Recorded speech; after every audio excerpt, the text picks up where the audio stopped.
भारत विश्व का सबसे पुराना और सबसे बड़ा लोकतांत्रिक देश है।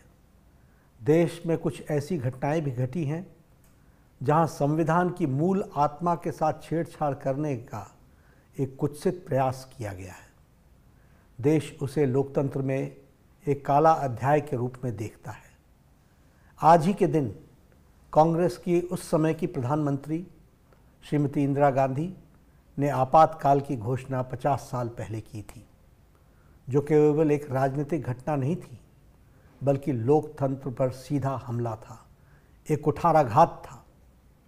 25 जून 1975 की आधी रात को तत्कालीन प्रधानमंत्री इंदिरा गांधी ने आंतरिक अशांति का बहाना बनाकर भारत पर आपातकाल थोप दिया था और देश के संविधान की हत्या कर दी थी।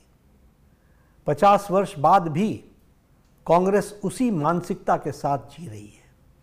उसकी नीयत आज भी वैसी ही तानाशाही वाली है।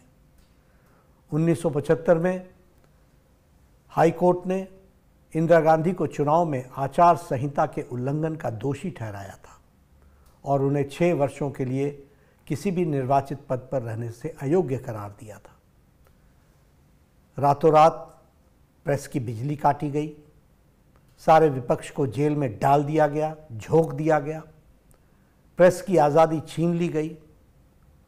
अनुच्छेद 352 आर्टिकल 352 का दुरुपयोग कर लोकतंत्र को रौंदा गया।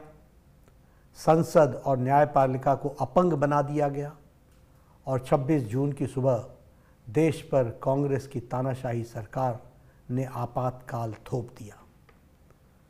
कांग्रेस की तानाशाही का विरोध केवल राजनीतिक नहीं था, यह भारत की आत्मा और संविधान की रक्षा का आंदोलन था, जिसमें राष्ट्रवादियों ने अपनी जान की बाजी लगा दी। जयप्रकाश नारायण और चौधरी चरण सिंह जी, साथ ही साथ अटल जी, आडवाणी जी, राजमाता विजयराजे सिंधिया जी, मुरली मनोहर जोशी जी सहित पार्टी के और विचार परिवार के हजारों कार्यकर्ता को इंदिरा गांधी की सरकार ने जबरन जेल में डाल दिया था। हमारे प्रधानमंत्री श्री नरेंद्र मोदी जी ने एक जिम्मेदार कार्यकर्ता के रूप में तानाशाही सरकार की आंखों में धूल झोंकते हुए लाखों समर्पित स्वयंसेवक कार्यकर्ताओं के साथ कांग्रेस की सच्चाई को हर गांव, हर गली और हर घर तक पहुंचाया था। आपाल की इन्हीं कहानियों आदरणीय प्रधानमंत्री श्री नरेंद्र मोदी जी के संघर्ष और अनसुनी घटनाओं को पुस्तक the emergency diaries years that forged a leader में शब्दों में पिरोया है। देश में संविधान की हत्या के 50 वर्ष में आपातकाल का दंश याद रखना और याद दिलाना दोनों जरूरी है, क्योंकि कांग्रेस आज भी उसी तानाशाही मानसिकता के साथ जी रही है। संविधान बचाओ की बात अब कर रहे हैं। इमरजेंसी 50 साल होने के बाद इमरजेंसी का फिर से वो बार बार दोहरा रहे हैं। जो चीज को सभी ने भूल दिया था और ये जो चीज समाप्त हो गई थी, इसको उछालने के लिए वो फिर कोशिश कर रहे हैं। जिनका देश की आजादी के आंदोलन में कोई योगदान नहीं रहा और जिनका संविधान निर्माण में कोई योगदान नहीं रहा, उनके कोई लोग इस संविधान को बनाने में कोऑपरेट नहीं किए, तो हमेशा संविधान के खिलाफ बात करते गए। और जो संविधान बाबा साहब अम्बेडकर, पंडित जवाहरलाल नेहरू जी और सभी ने, कांग्रेस के नेताओं ने कॉन्स्टिट्यूंट असेंबली में बहुत दिन तक बहस करके एक संविधान तैयार किया था, उस संविधान को भी उन्होंने रामलीला मैदान में जलाया और उन्होंने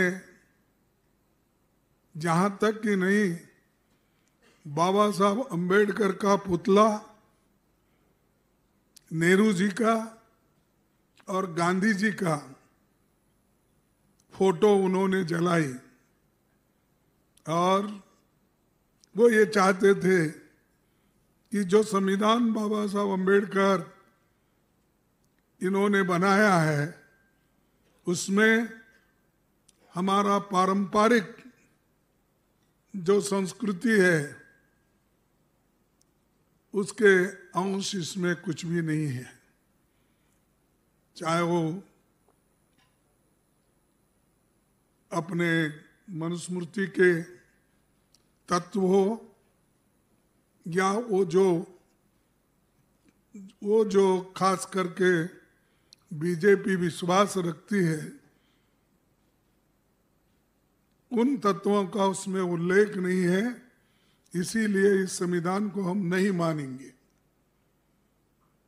ये कहने वाले लोग आज उनको बुद्धि भगवान ने दी, ये कहूँ क्या जनता ने दी, ये कहूँ मारा अब उनको बुद्धि आ गई जब हमारे 1 साल से चल रहा है संविधान बचाओ यात्रा,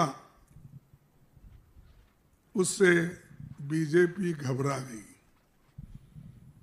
घबराने के बाद ये जो पूरे देश में चला था तो घबरा कर इन्होंने ये संविधान के खिलाफ कुछ ना कुछ वो कहना उनको है, तो इसीलिए वो क्या कर रहे हैं कि 50 साल का इमरजेंसी की बात अब कर रहे हैं।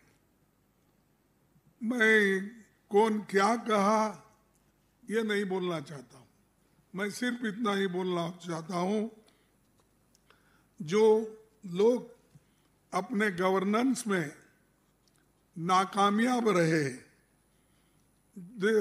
कुछ नहीं कर सके और उनकी विफलता इतनी है कि लोग आज इन्फ्लेशन के लिए पूछ रहे हैं कि भाई इतनी महंगाई बढ़ रही क्यों, उसका सवाल का उनके पास जवाब नहीं है। बेरोजगारी का नहीं है, भ्रष्टाचार का नहीं है, आर्थिक बदहाली जो हो गई, नोटबंदी जो हो गई, बाहर का काला धन लाने की जो बात हो गई, वो सब कहाँ है? रथयात्रा उपलक्षे बयनिका आनिछि 10+20% विशेष सरकारी रिहाती 27 जून पर्यंत। आज ही आसंतु बयनिका आउटलेट वा ऑनलाइन शॉप करंतु बयनिका.com रे।